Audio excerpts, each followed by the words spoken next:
వీక్షకులందరికీ నమస్కారం. అందరికీ నూతన తెలుగు సంవత్సరాది శ్రీ విశ్వావసు నామ సంవత్సర ఉగాది శుభాకాంక్షలు. ఈ సంవత్సరంలో కన్యా రాశి వారికి ఏ విధమైనటువంటి ఫలితాలు కలగబోతూ ఉన్నాయి అనేటువంటి విషయాన్ని మనం ఈ వీడియో ద్వారా క్లుప్తంగా తెలుసుకునేటువంటి ప్రయత్నం చేద్దాం. ముఖ్యంగా కన్యా రాశి వారికి ఈ సంవత్సరంలో ఆదాయం 4, వ్యయం 2, రాజ్యపూజ్యం 6, అవమానం 6.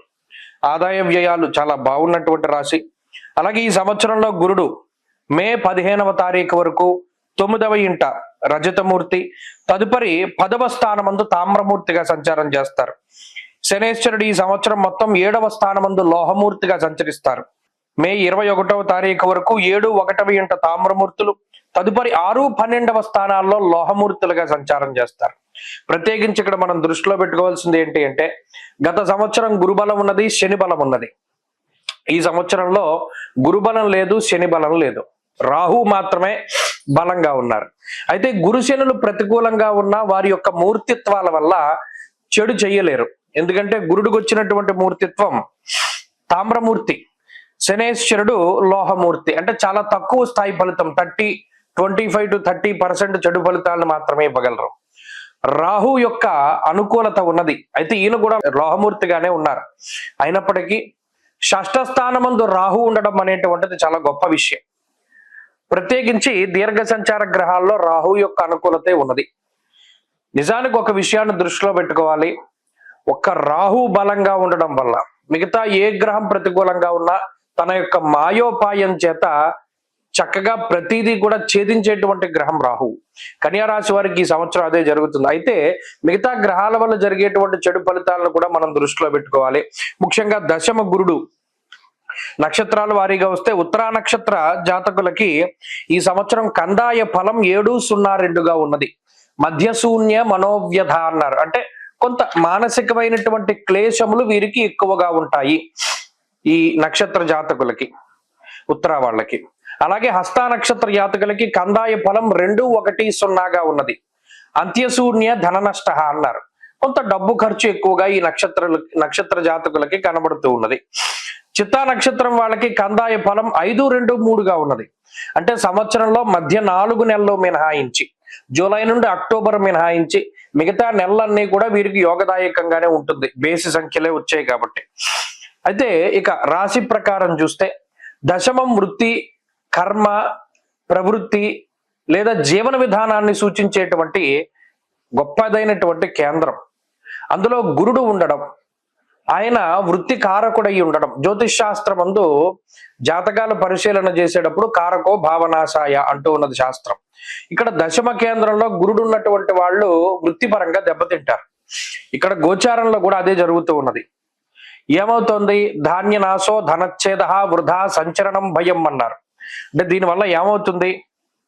వృధా ఖర్చులు పెరుగుతూ ఉంటాయి.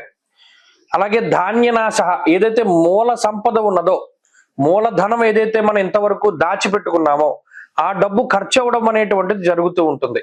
ఇక్కడ ఒక విషయం ఏంటంటే, ఉదాహరణకు ఏదైనా ఒక ఇల్లు కొనుక్కున్నారు, ఓ డౌన్ పేమెంట్ కట్టాలి, అది మూలధనంలోంచే కడతారు. ఇందులో 2 రకాలుగా ఉంటాయి, మంచిగాను చెడుగాను కూడా జరుగుతూ ఉంటాయి. కానీ ఖర్చు అవుతుంది అనేటువంటి విషయాన్ని గురుడు వల్ల మనం చెప్పుకోవచ్చును. అలాగే ఉద్యోగమున స్థాన చలనానికి అవకాశం ఉంటుంది. ఆస్తులు, బంగారములు ఇటువంటి వాటిని తాకట్టు పెట్టి ధనాన్ని తీసుకోవడానికి అవకాశం ఉంటుంది. ఇక్కడ ఏదైనా అప్పుగా తీసుకోవడానికి, కుదువ పెట్టడానికి, లోన్లు లాంటివి తీసుకోవడానికి ఎక్కువ అవకాశాన్ని కల్పిస్తుంది ఈ గ్రహస్థితి. అప్పు చేసి వాహనాలు కొనుగోలు చేయడం, అప్పు చేసి ఇల్లు కొనుగోలు చేయడం, ఇందాక మనం చెప్పుకున్నట్టు అటువంటి వాటికి ఎక్కువగా అవకాశం ఉంటుంది. అయితే విలువైనటువంటి వాటిని 10 రూపాయలు పెట్టి కొనవలసినటువంటి చోట 15 రూపాయలది మిమ్మల్ని ఆకర్షిస్తే దాన్ని పెట్టి మీరు కొనుగోలు చేస్తారు. కుటుంబ కలహాలకి ఈ గ్రహస్థితి కొంత అవకాశాన్ని కల్పిస్తూ ఉన్నది. శరీరం బరువు పెరగడానికి అవకాశం ఉంటుంది. కన్యా రాశి వారిది ప్రధానంగా దృష్టిలో పెట్టుకోవాలి. ఏంటయ్యా అంటే, వెయిట్ గెయిన్ అవుతూ ఉంటారు. ఇది ఆ శరీరం యొక్క మెటబాలిజం అనేటువంటిది కొంత దెబ్బతింటుంది. కాలాన్ని అతిక్రమించి భోజనం చేయడం, ఎక్కువ పని వేళల్లో ఉద్యోగం చేయడం, సమయానుకూలంగా భోజనం చేయలేకపోవడం, కుటుంబానికి తగిన సమయాన్ని కేటాయించలేకపోవడం, ఇలా ఉద్యోగ పరంగా ఎక్కువ స్ట్రెస్ ఉంటుంది. అంటే ఎక్కువ కష్టపడాల్సినటువంటి పరిస్థితులు ఉంటాయి. అలాగే కుల ఆచారాలను పాటిస్తూ ఉంటారు. దైవ దర్శనాలు, తీర్థయాత్రలు వీటిని క్రమం తప్పకుండా చక్కగా వెళుతూ పాటిస్తూ ఉంటారు. అదొక పనిగా పెట్టుకుంటారు. ఇన్ఫాక్ట్ శుభ కార్యక్రమాల్లో పాల్గొంటారు. అయినప్పటికీ కొన్ని సందర్భాల్లో చేసేటువంటి ప్రయాణాల్లో చాలా అలసట ఉన్నా వృధాగా అయిపోతూ ఉంటాయి. కాబట్టి ఒక ప్రయాణం చేసేటప్పుడు అది జాగ్రత్తగా చూసుకుంటూ ఉండడం చెప్పదగినటువంటి సూచన. అలాగే శనేశ్వరుడు కూడా ప్రతికూలమైనటువంటి ఫలితాన్ని ఇస్తూ ఉన్నప్పటికీ ఈ శనేశ్వరుని యొక్క ఫలితం ప్రధానంగా విదేశాల్లో ఉన్నటువంటి కన్యారాశి మీద ఉంటుంది. అక్కడ స్థిరత్వం కోసం ప్రయత్నం చేస్తూ ఉండేటువంటి వారు మరింత కష్టపడవలసి రావడం, లేదా విదేశాల్లో ఉద్యోగాన్ని కోల్పోవలసి రావడం, ఇటువంటి వాటిపై ప్రభావాన్ని చూపెడుతుంది. అయితే ఈ రెండు గ్రహాలు ఇచ్చేటువంటి ప్రతికూలతల్ని రాహు తగ్గించి వేస్తాడు. ధైర్య బుద్ధిర్ వీర్య బుద్ధిర్ రిపునాశం సదాశుభం అన్నది శాస్త్రం.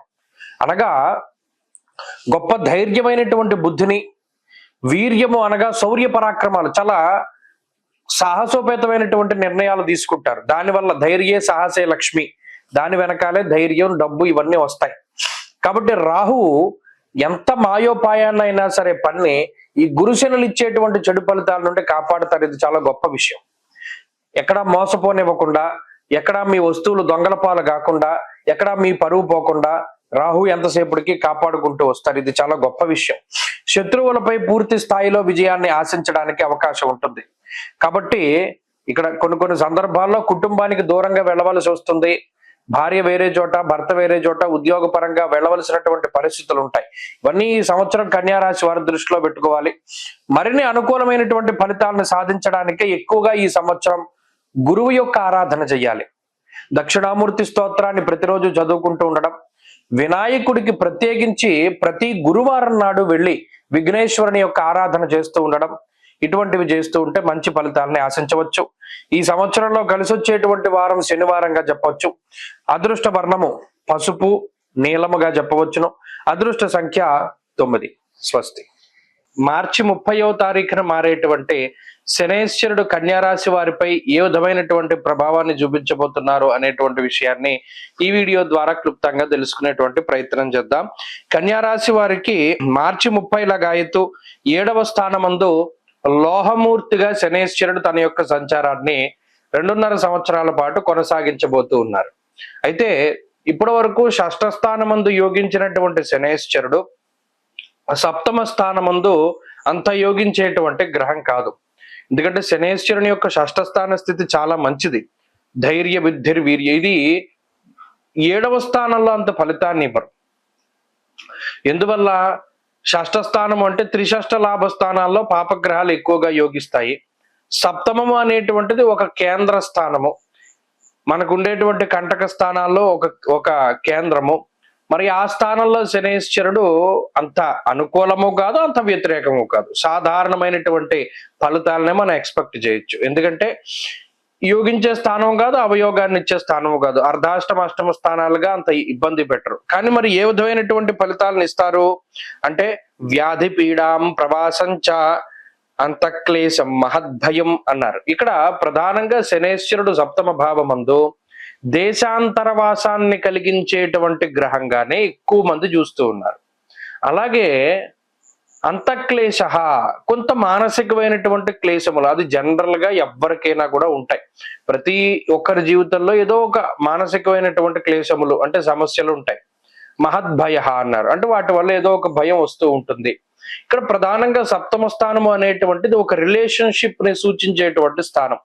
ఇది జీవిత భాగస్వామికి సంబంధించి, అలాగే వ్యాపార భాగస్వామ్యులకి సంబంధించి, ఇలా భాగస్వామ్యాన్ని సూచించేటువంటి స్థానం. ఆ స్థానంలో శనేశ్వరుడి యొక్క ఫలితం వల్ల భాగస్వామ్యం దెబ్బతింటుంది అన్నారు. ఉదాహరణకి వివాహ వ్యవస్థ తీసుకుంటే జీవిత భాగస్వామికి ఈ శనేశ్వరుడు సప్తమ భావంలో ఉన్నందువల్ల మరి ఈ కన్యారాశి వారిని ఎవరైతే వివాహం చేసుకున్నారో వారికి ఆ భాగస్వామ్యం మధ్యలో కొన్ని ఇబ్బందులు వస్తాయి. మ్యారిటీరియల్ ఇష్యూసో లేకపోతే మాట పట్టింపులో ఏదో చిన్న చిన్న తగువులు ఏవోటి వస్తూ ఉంటాయి. దానివల్ల ఏంటి అంటే కొంత మానసిక ప్రశాంతత తక్కువ, అంతే తప్పితే ఇదేమి భయంకరమైన వ్యతిరేక స్థితి కాదు. ఏవో చిన్నపాటి తగువులు మాట పట్టింపులు ఎక్కువగా వస్తూ ఉంటాయి. ఒకటి, భాగస్వామ్య వ్యాపారం చేస్తూ ఉండేటువంటి వారిలో కూడా ఈ శనేశ్వరుడు చిచ్చు పెడుతూ ఉంటారు. వారికి కూడా భాగస్వామ్యాన్ని దెబ్బతీసేటువంటి విధంగా శనేశ్వరుడు ఎక్కువగా ప్రోత్సాహకాన్ని ఇస్తూ ఉంటారు. ఇది రెండో విషయం. ఇక సౌఖ్యము అనేటువంటిది చాలా తక్కువగా ఉంటుంది. ప్రత్యేకించి చూడండి, కన్యా రాశి వారికి ఇప్పటి వరకు ఉన్నటువంటి రోజులతో పోల్చుకుంటే రాబోయే 2.5 సంవత్సరాల్లో కొంత కష్టసాధ్యమైన జీవితం ఉంటుంది. అంటే ఏంటి, ఇప్పటి వరకు ఎంతో లగ్జరీగా ఉంటే కొంత దాన్ని తగ్గించుకునే ప్రయత్నం చేస్తారు. కొంతమంది కావాలని, అంటే మన శరీరం పెరిగిపోతుంది, ఎక్కువ నడకకి ఇంపార్టెన్స్ ఇవ్వాలి, సైకిల్ దొక్కాలి, ఈ టైప్ ఆఫ్ మెయింటెనెన్స్ లోకి దిగుతూ ఉంటారు. మరి ఇప్పటి వరకు కార్ల మీద బళ్ళ మీద వెళ్ళేటువంటి వారికి నడక లేదా సైకిల్ అంటే మరి కష్టమే కదా. కానీ అది కూడా ఎందుకు, బరువు తగ్గడానికి అనేటువంటి ఒక ఆలోచన. ఏదైనా సరే శరీరం కష్టపడుతుంది, దానికి రకరకాల కారణాలు ఉంటాయి. ఇది లగ్జరీ తగ్గడం, సౌఖ్యం తగ్గడం. అలాగేనేమో ఇంకో విషయం ఏంటి అంటే నిద్రా సౌఖ్యం తక్కువగా ఉంటుంది. ప్రధానంగా కన్యా రాశి వారిలో ఏమవుతుంది అంటే రాత్రిపూట నిద్ర పట్టదు. ఇది ఒక గొప్ప సమస్య.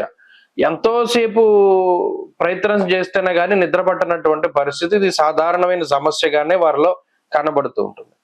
ఇంకొకటి ఏంటి అంటే ఈ శనేశ్వరుడు మంచి ఎవరికి చేస్తారు అంటే విదేశాల్లో ఉన్నటువంటి వారికి, లేదా ఎవరైనా విదేశాలు వెళ్ళాలి అనుకునేటువంటి వాళ్ళకి, లేదా ఏదైనా డిస్టెన్స్ ఎడ్యుకేషను, లాంగ్ టర్మ్ కోచింగ్లు ఇటువంటివి ఎవరైతే తీసుకోవాలి అనుకుంటారో వారికి శనేశ్వరుడు మంచి చేస్తారు.